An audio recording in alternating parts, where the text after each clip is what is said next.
Ассаламу алейкум баршаңызға, қайырлы кеш. Назарларыңызға 9-17 бір қабатты үйге арналып сызылған жоба. Көріп бағалап, тамашалап жіберіңіздер. Өз ойларыңызды комментарияға жазып отырыңыздар. Жоба Шымкент қаласына сызылған. Жалпы осылай ұзыннан түсіру керек болды үйді. Себебі мына жақта өздерінің қазіргі тұрып жатқан үйлері болды. Үй соғатын орын осылай ұзынша келген. Ені 11 метр болды да. Сонымен осылай ұзыннан түсіру керек болды үйді. Мына жерде бізде кіреберіс прихожая. Оң жағында терезе орналасқан, сол жағында прихожая мебель тұрады. Кішігірім коридорға өтеміз.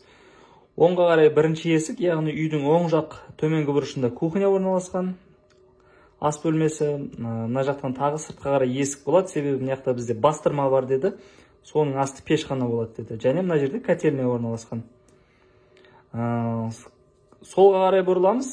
Бірінші есік, мына жерде ванна, санузел бәрі бірге, душевая кабинка, жаңағы санузел болады, дәретханасы бәрі бірге болады.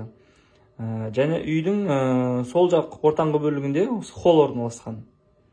Және осындай 3 спальная бар. Но жалпы 3 спальняға гардероб. Осы үйде бір гардероб болады, общий гардероб. Және оң жақ жоғарғы бұрышында зал. Үй жалпы газоблоктан соғылады. Бізде мынау несущий стеналары газоблоктан болады, сыртқы стена және ортаңғы қабырғамен. Ал перегородкалардың бәрі пескоблоктан болады, 20 сантиметрлік. Балка осылайдан жатады ғой, ұзыннан. Осылай екі қатар болып жатады.